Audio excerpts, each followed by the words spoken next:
आखिर ऐसा क्या हुआ जो famous motivational speaker Sandeep Maheshwari को माफी मांगनी पड़ी? माफी मांगो संदीप माहेश्वरी, ये कुछ ही घंटों पर ट्विटर पर ट्रेंड होकर टॉप 4 में आ गया। वो भी वीडियो 9 महीने पहले की थी। नमस्कार, मैं हूं अभिषेक तिवारी। आज की वीडियो खास है संदीप माहेश्वरी और उनके सभी फैंस के लिए जिन्होंने राष्ट्रीय शिक्षा नीति पर इतिहास और संस्कृत भाषा का उपहास किया। आदरणीय संदीप माहेश्वरी जी, मैं आपका काफी लंबे समय से फॉलोअर भी रहा हूं, फैन भी रहा हूं, आपकी वीडियोस को देखता हुआ आया हूं और अपने स्टूडेंट्स को भी आपकी वीडियोस देखने को सजेस्ट करता रहा हूं। लेकिन आपकी ये वीडियो देखकर मेरे विचार ही परिवर्तित हो गए। इस वीडियो को देखकर लगता है कि आप एक प्रखर वक्ता तो हैं, लेकिन प्रबुद्ध मनीषी नहीं, क्योंकि बिना तथ्यों के आप वैश्विक मंच पर इस प्रकार संस्कृत का और इतिहास का उपहास कर रहे हैं, ये आपसे अपेक्षा नहीं की जा सकती है। बिना टाइम वेस्ट किए हम वो वीडियो देखें, वो क्लिप देखें जिसमें विवाद उत्पन्न हुआ, और इस वीडियो को ज्यादा से ज्यादा शेयर कीजिए ताकि ये वीडियो संदीप माहेश्वरी जी तक पहुंचे और उनको सटीक तथ्यों की जानकारी प्राप्त हो। ऐसे सब्जेक्ट्स हैं जिनको पूरी तरह से खत्म किया जा सकता है, जैसे हिस्ट्री मतलब इससे गंदा सब्जेक्ट क्या होगा? वो कब मरा था, वो कब पैदा हुआ, भाई मुझे क्या मतलब है? सब एग्री कर रहे हैं इस बात से? नहीं कर रहे? यस और नो? हाथ ऊपर करो, कितने एग्री कर रहे हो? सारे एग्री कर रहे हैं। तो क्यों रखा हुआ है हमने हिस्ट्री को? क्यों पढ़ा रहे हैं? अगर आज आप मेरे से कुछ भी पूछोगे हिस्ट्री के बारे में कि ये कौन था, वो कौन था, तो मैं गूगल में 1 मिनट में सर्च करके आपको बता दूंगा। 1 मिनट भी क्या, कुछ सेकंड्स में बता दूंगा। तो ऐसे कुछ सब्जेक्ट्स हैं जिनको पूरी तरह से स्क्रैप किया जा सकता है। हाँ, अब यहां पे हो सकता है एक आर्ग्यूमेंट आएगा उनकी तरफ से कि नहीं, इसमें से कुछ चीजें बहुत जरूरी है, क्योंकि कुछ तो पता होना चाहिए, तो उसको कहानियों में कन्वर्ट कर दो और उसकी एग्जाम मत लो।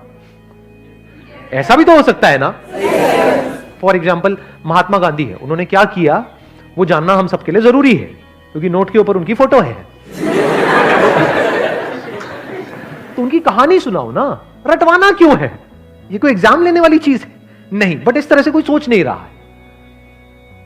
और इस वीडियो के थ्रू हम यही चाहते हैं कि एटलीस्ट सोचें, जो लोग इस पोजीशन में हैं कि उनके लिए इतना आसान है चेंजेस लाना।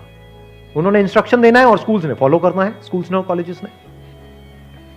तो हमको एक आइडिया मिला कि कुछ सब्जेक्ट्स ऐसे हैं जिसको हम पूरी तरह से हटा सकते हैं, जो यूजलेस है। जैसे एक हमने पकड़ा हिस्ट्री, और ऐसे कौन से सब्जेक्ट्स हैं? संस्कृत को हटा दें? देखो, अब यहां पर भी एक डिबेट आ सकता है कि फॉर एग्जांपल संस्कृत है, कुछ स्कूल्स में फ्रेंच भी पढ़ाई जा रही है, ऑप्शन दिया जाता है। ऑप्शन भी क्या देते हैं? या तो संस्कृत पढ़ लो, या फ्रेंच पढ़ लो, या स्पेनिश पढ़ लो। तो बेसिकली अभी क्या हो रहा है, अगर आप ध्यान से देखोगे, एक बहुत बड़ा फ्लॉ है सिस्टम के अंदर। वो क्या है कि एक तरफ कुआं है, एक तरफ खाई है। या तो संस्कृत पढ़ लो या फ्रेंच पढ़ लो।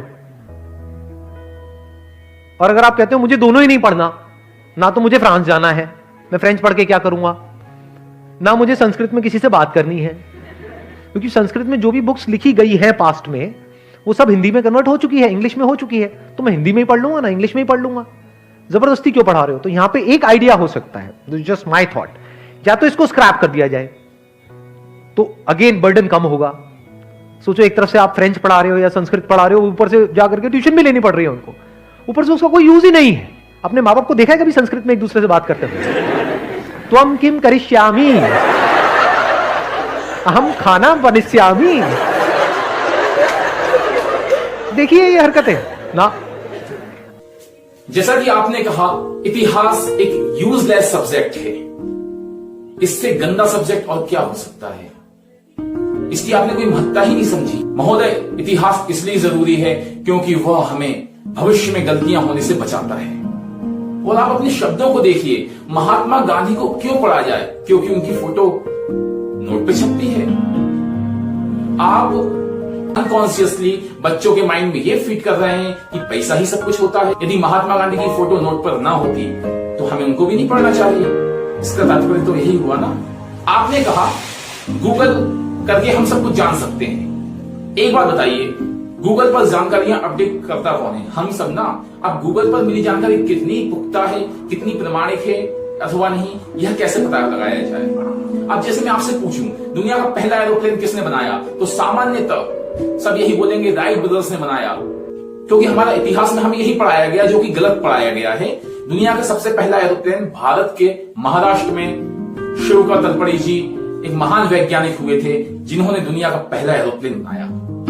अब ये बात जितना भी लोगों को पता है, आने वाले 50-100 सालों में भी हमें इतिहास बिल्कुल बंद करवा दिया जाए, बुक से हटा दी जाए, इतिहास सिलेबस से हटा दिया जाए, तो क्या हमें अपनी महानताओं का ज्ञान होगा? कतई नहीं।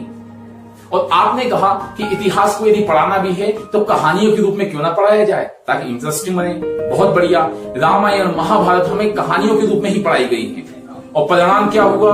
श्री राम जन्मभूमि पर जब विवाद आया तो विपक्ष ने जो उनका विरोध कर रहे थे उन्होंने सीधा आक्षेप लगाया कि भगवान श्री रामचंद्र केवल एक काल्पनिक पुरुष हैं, कल्पना पुरुष मात्र हैं, जो कि एक रामायण नामक महाकाव्य के नायक हैं, इससे ज्यादा कुछ भी नहीं।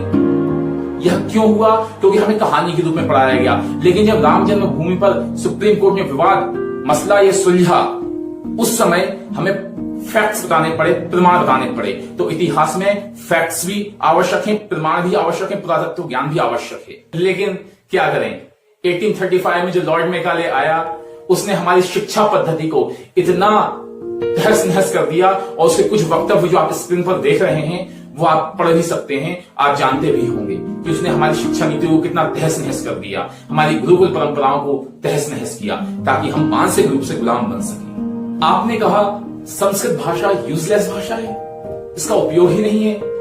अरे महोदय, वैश्विक स्तर पर जब आप ये बात बोल रहे हैं तो आपको तथ्यों की जानकारी भी लेनी चाहिए थी। आपका नाम संदीप माहेश्वरी, ये दोनों शब्दों का मतलब भी ज्ञात करना है तो आपको संस्कृत भाषा का ही सहारा लेना पड़ेगा। आपने कहा था कर्मण्येव अधिकारस्ते मा फलेषु कदाचन, इस वाक्य ने आपका जीवन परिवर्तित कर दिया। और अब ये क्या? माहेश्वरी सर, बड़े बड़े मोटिवेशनल स्पीकर्स भी संस्कृत का सहारा लेके अपना ज्ञान प्रचारित करते हैं, चाहे वो विवेक बिंद्रा हो, चाहे सोनू शर्मा हो, या फिर आनंद सागर तन्ना जी हो।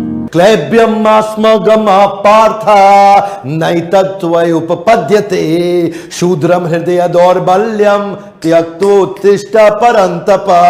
क्या कहते हैं? क्लैब्यम आस्मगमा पार्था। हमारे यशस्वी प्रधानमंत्री ही क्यों ना हो, आप स्वयं देख लीजिए। न काम ये राज्यम न मोक्षम न पुनर्भवम काम ये दुप्ता नाम प्राणी नाम आर्ति नाशनम। संदीप माहेश्वरी सर, आप जितने अच्छे मोटिवेशनल स्पीकर हैं, हर कोई प्रभावित हो जाता है आपसे, ये स्वाभाविक बात है। लेकिन ये एक बच्चे के लिए स्टडी और स्पोर्ट्स दोनों साथ में दिए जाएं तो ये मनोविज्ञान है, बाल मनोविज्ञान है कि बच्चा स्पोर्ट्स की तरफ भागेगा। इसका तात्पर्य यह कतई नहीं है कि हम अन्य विषयों का विकल्प खेल को बना दें। अंग्रेजी और हिंदी में संस्कृत ग्रंथों का प्रायः अनुवाद हो चुका है, फिर हमें संस्कृत पढ़ने की क्यों आवश्यकता? बहुत बढ़िया, यानी कि एक बच्चे को माँ ने जन्म दिया, स्तनपान कराया, दुग्धपान कराया, उसको बड़ा किया, फिर खाना दिया, उसको पोषण दिया और बड़ा किया और उसको पुष्ट किया और विवाह कर दिया, शादी हुई। शादी के बाद पत्नी आई तो वो भी तो यही करेगी, अपने पति का पोषण करेगी। तो इसका मतलब उसके लिए अपनी मां को निकाल फेंकना चाहिए, उसकी मां को निकाल देना चाहिए। क्या यह सही होगा? बिल्कुल नहीं ना। चलो ये तो हुई भावनात्मक बात, अब हम फैक्ट्स की बात करें। आपने कहा कि हिंदी में अनुवाद हो चुका है तो हमें संस्कृत पढ़ने की क्या आवश्यकता? तो इसके क्या प्रमाण है कि हिंदी का अनुवाद केवल शाब्दिक अनुवाद हुआ है कि उसके अंदर का जो ज्ञान है वो भी प्राप्त किया गया है? क्योंकि हमारे जो वेद पुराण उपनिषद लिखे गए हैं, ये सब कोडिंग लैंग्वेज में लिखे गए हैं। अब मैं एक छोटा सा एग्जांपल आपके सामने रखता हूं जो कि हनुमान चालीसा से है। आपने हनुमान चालीसा तो पढ़ा ही होगा, जय हनुमान ज्ञान गुण सागर जय कपीस तिहुँ लोक उजागर। उसमें एक चौपाई आती है, युग सहस्त्र योजन पर भानु लील्योता ही मधुर फल जानू। महोदय, इसका जब आप हिंदी अनुवाद देखेंगे ना तो सामान्य अनुवाद मिलेगा कि हजारों योजन की दूरी पर जो सूर्य है उसको हनुमान जी ने निगल लिया, क्योंकि कोडिंग लैंग्वेज में लिखा गया है। जिन्होंने अनुवाद किया उन्होंने शाब्दिक अर्थ निकाला है, ना कि कोडिंग लैंग्वेज को डिकोड किया है। युग, सहस्त्र और योजन जब इनको आपस में मिलाया जाता है, गुणा किया जाता है, तो जो दूरी निकलती है, जो काउंटिंग निकलती है, वो पृथ्वी से सूर्य की दूरी आज से 400-500 साल पहले गोस्वामी तुलसीदास जी ने लिख दी थी, और लगभग वही दूरी पृथ्वी से सूर्य की है। तो हमारे संस्कृत भाषा में डिकोडिंग वाली बहुत सारी चीजें हैं। और एक एग्जांपल जो मैंने पहले दिया था, दुनिया का पहला एरोप्लेन शिवकल तलपड़े जी ने बनाया था, आपको बता दूं वो भरद्वाज ऋषि का यंत्र सर्वस्वम ग्रंथ का विमान शास्त्र है, जिससे उन्होंने यह उदाहरण लिया। लेकिन उस भाषा को उस पर्पज से कौन उस कोडिंग को डिकोड कर पा रहा है, यह महत्व रखता है। इसके लिए हमें संस्कृत का ज्ञान बहुत आवश्यक है। हमें पाइथागोरस थ्योरम पढ़ाई जाती है, लेकिन बौद्धायन में नहीं पढ़ाते। आर्यभट्टियम ग्रंथ पढ़िए, कभी आप वाक्य पढ़िए, कभी आप वेदों शास्त्रों का अध्ययन कीजिए, तब पता चलेगा कि कितना महान ज्ञान भरा है, जो कि केवल हिंदी भाषा को पढ़ने से, उसका हिंदी अनुवाद पढ़ने से नहीं आ सकता। हमें उसको उसी भाषा में पढ़ना होगा। आपने कहा किसी माँ बाप को देखा संस्कृत में बात करते हुए और इसमें अशुद्ध संस्कृत का प्रयोग करते हुए आपने संस्कृत भाषा का उपहास उड़ाया। मैं आपकी जानकारी के लिए बता दूं कि भारतवर्ष में 7 ऐसे गांव हैं जो आपको स्क्रीन पर दिखाई दे रहे होंगे। 7 ऐसे गांव हैं जहां संस्कृत भाषा बोली जाती है। अरे भारत के महान शिक्षाविद भी संस्कृत भाषा के अध्ययन पर बल दे रहे हैं, और आप कह रहे हैं ये हरकत कौन करता है? आप हरकत मानते हैं इसके लिए? यदि हम स्कोप भी देखें ना, कि कोई कहे संस्कृत पढ़ के क्या मिलेगा, क्या स्कोप है, तो स्कोप तो भाई बहुत है। मैं संस्कृत विषय पर 2 से 4 घंटे की वीडियो भी बना दूं तो वो भी कम पड़ेगी। लेकिन एक छोटा सा उदाहरण देता हूं।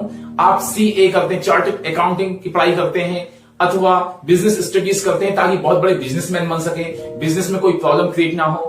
आपको पता है बाबा रामदेव आचार्य बालकृष्ण छोटे से गुरुकुल में पढ़े हुए हैं, लेकिन उनकी भाषा संस्कृत थी, उनको भारतीय ग्रंथों का नॉलेज था, तो आज पूरे भारतवर्ष ही नहीं पूरे विश्व में छाए हुए हैं। बड़े बड़े बिजनेस टाइकून भी उनसे एडवाइस लेते हैं।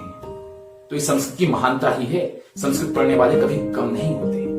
और रही बात अपनी भाषा को पढ़ने ना पढ़ने की, तो आपको बता दूं ये 20 कंट्रीज ऐसी हैं जो कि अपनी मातृभाषा का प्रयोग कर रही हैं, वो सबसे आगे है।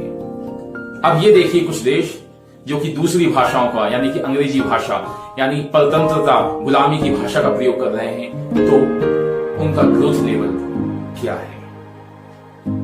क्या आपको पता है संस्कृत शब्दकोश में 102 अरब 78 करोड़ 50 लाख शब्द हैं, और कई शब्द तो बनाए भी जा सकते हैं। नासा 60,000 पांडुलिपियों पर रिसर्च कर रहा है वर्तमान में संस्कृत भाषा में।